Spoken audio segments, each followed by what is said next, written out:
What if you were a copywriter and all of a sudden your job is at risk for AI, or maybe you've already lost a lot of your client work?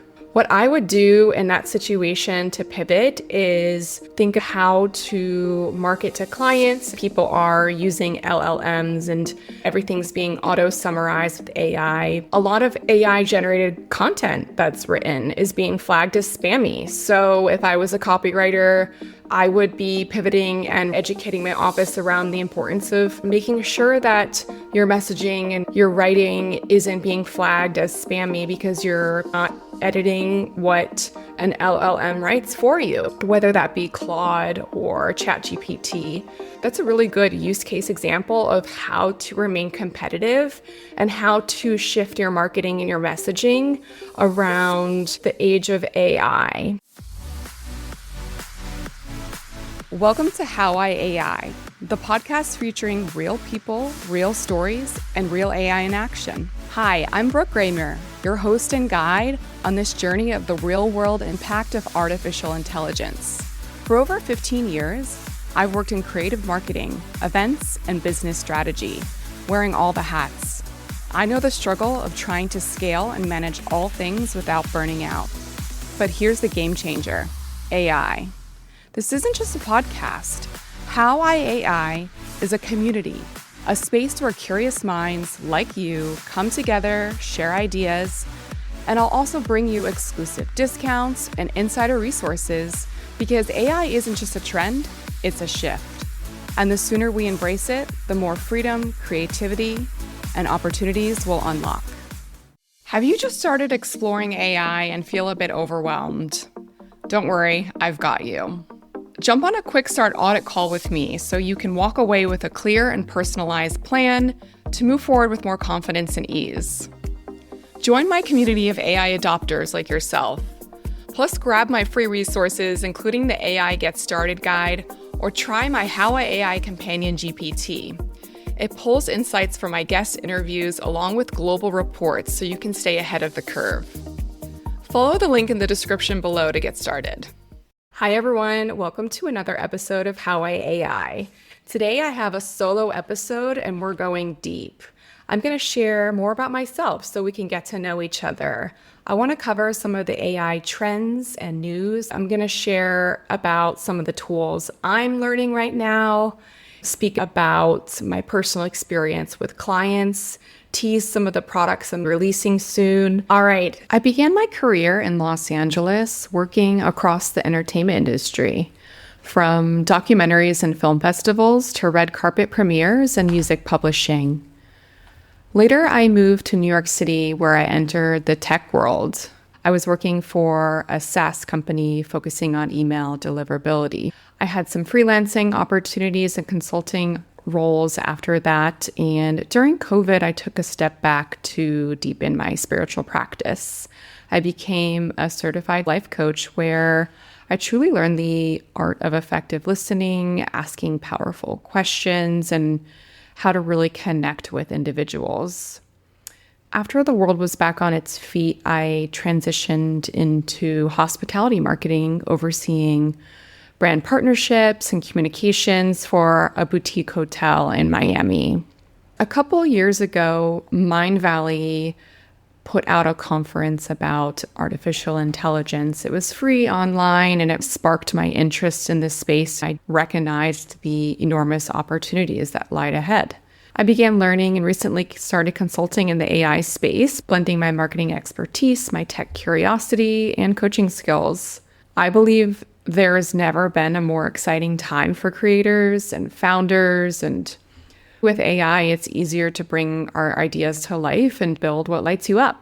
Under The Collective, we do academy workshops once a week. I've learned AI assistance and a lot of beneficial tools. I've started to learn more about agentic workflows, autonomous solutions. I wanted to bring this How I AI podcast to life because we can grow and learn together. And the best way to do that is to speak to our peers and see how they're utilizing AI in their personal lives.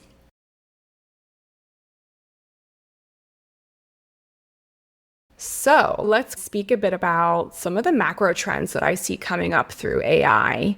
At the time of this podcast, it's April 2025. The president just signed an executive order bringing AI into schools. Grades K through 12 are now going to be learning and integrating AI. I feel like this is a bit controversial just from speaking with clients.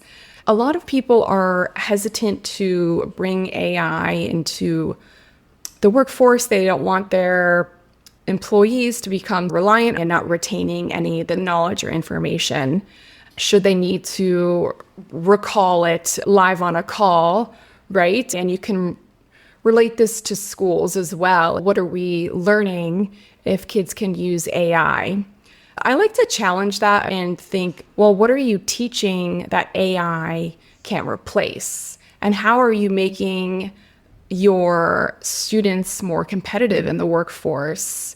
And that teases a little bit into what I've been working on with clients as well, is positioning your brand and your business in an AI era. What does that look like when knowledge is free?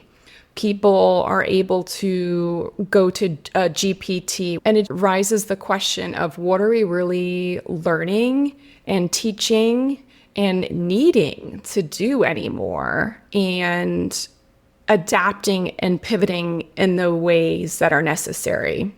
Remaining competitive against AI because it's happening whether we like it or not, and it's time to position ourselves, whether we're students or we're business owners, effectively. I love talking about all of this stuff.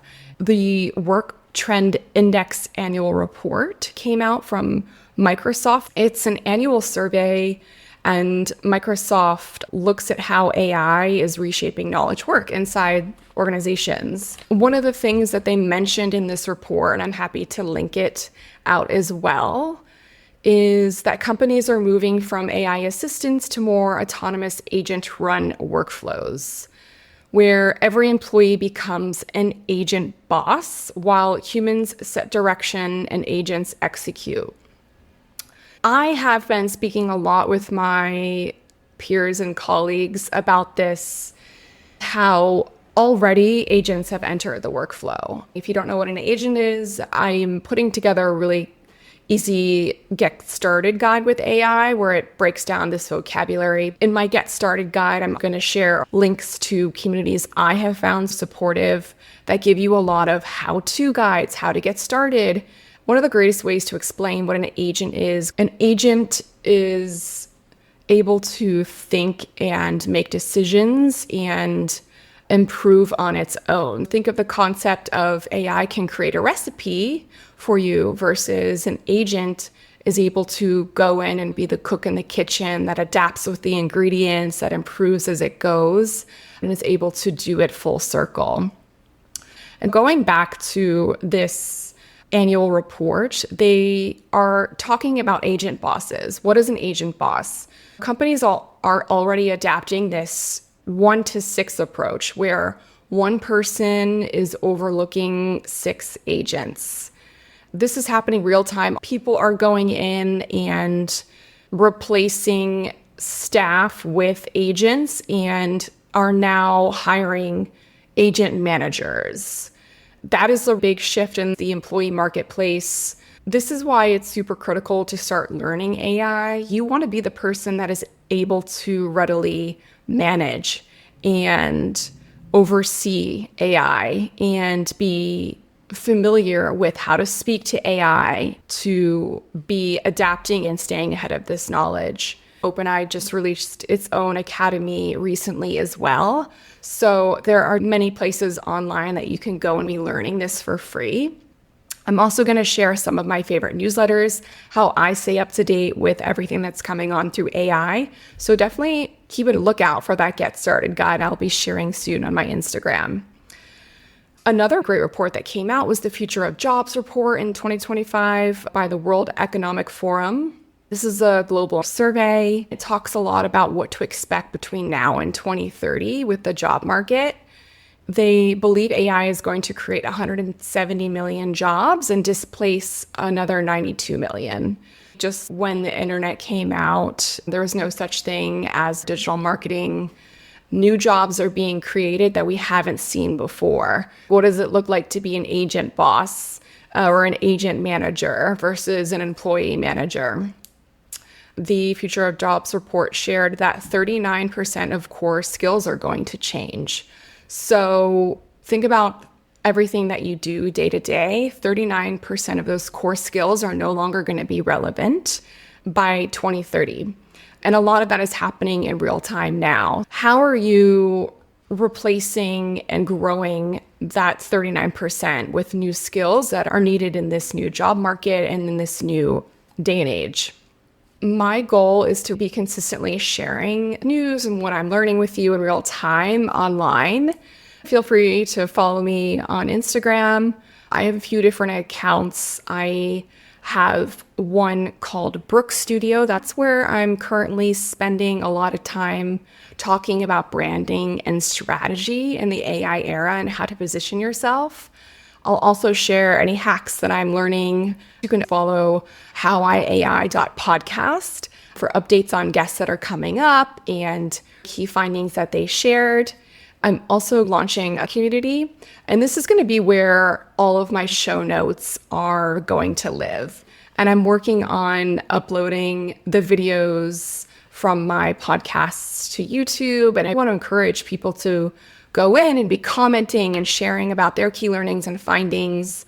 Everyone's super interested in what tools I'm learning right now and what I'm finding helpful and useful. I am currently teaching myself Zapier, and that is an automation system, one that I find most approachable and easy to use. I recently had a training in the collective. He trained us on N8N, and it was actually pretty comical because a lot of us in that training were beginners, and it was pretty difficult. Relevance AI is another one that they've done trainings with us, and make.com as well. But I like how Zapier makes flows really easy.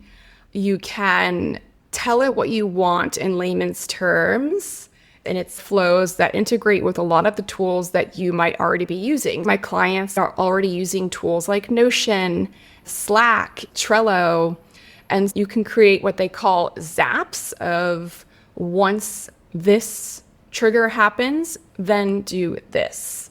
They even have zaps already set up and templates and suggestions. I've been helping some of my clients get up and running just to help with automation and get some of their busy work that they do repetitively every day taken care of. How I AI is brought to you in partnership with the Collective AI, a space designed to accelerate your learning and AI adoption. I joined the Collective and it's completely catapulted my learning, expanded my network, and showed me what's possible with AI.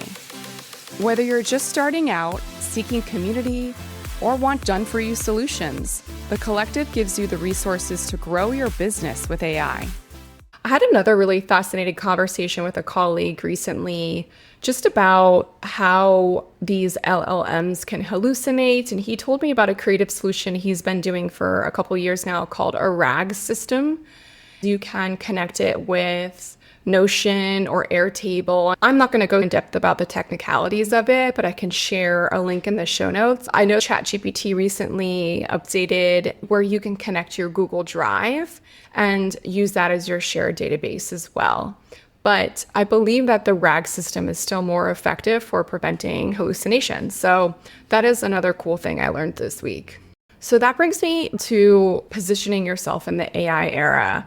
It's super critical because AI is going to be your biggest competitor. Unless you're selling common goods like toilet paper or things that are necessities that we buy every day, chances are artificial intelligence is going to be one of your competitors. One of the things I like to speak to in marketing is the SWOT analysis, which is your strengths, weaknesses, opportunities, and threats.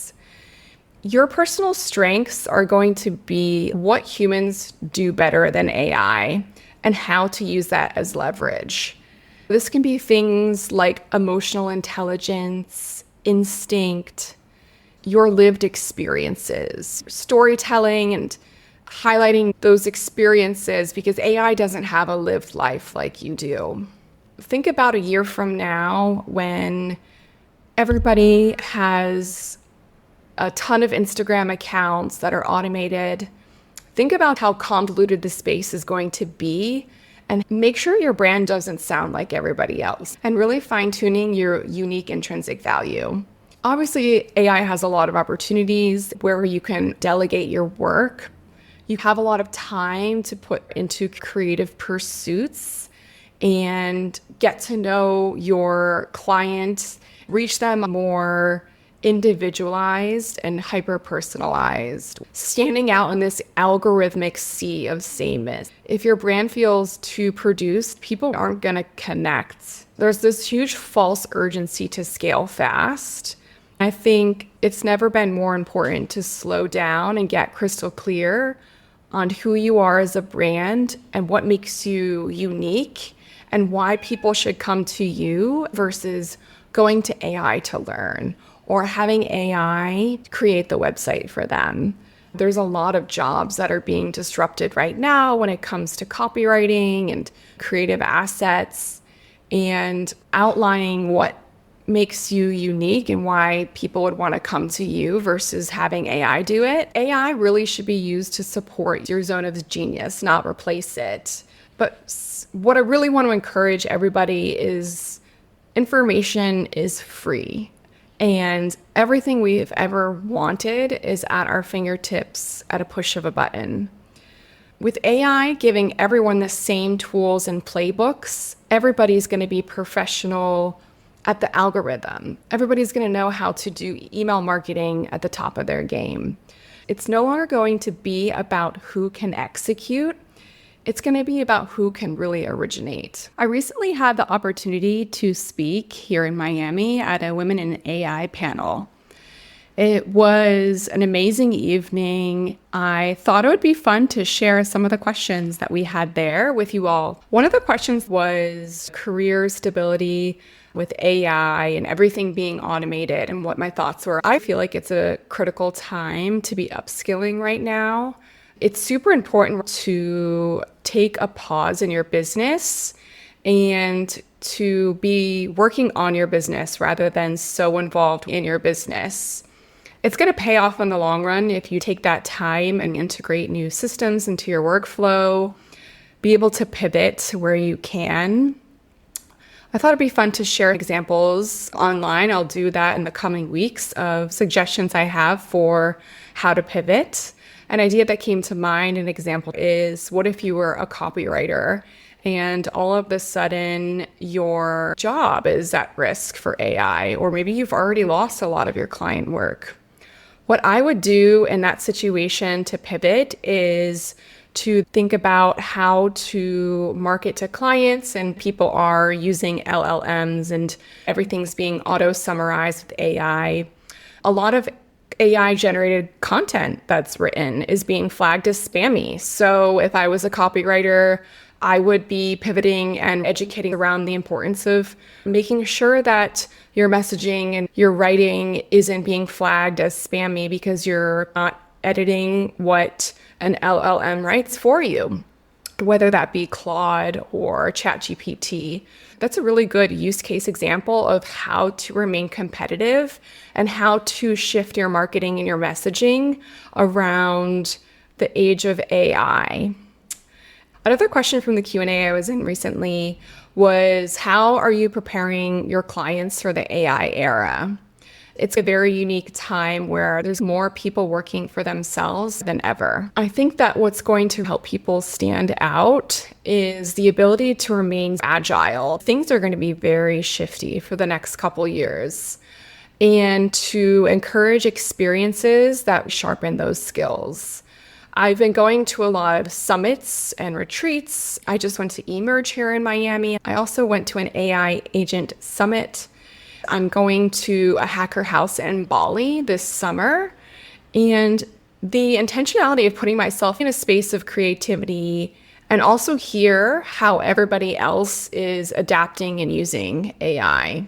and completely rework the way that you approach things now. And to be applying yourself to spend an hour a week learning and exploring and encouraging these sandbox environments in your team and in your own personal life, I think is exactly how you can prepare for this AI era.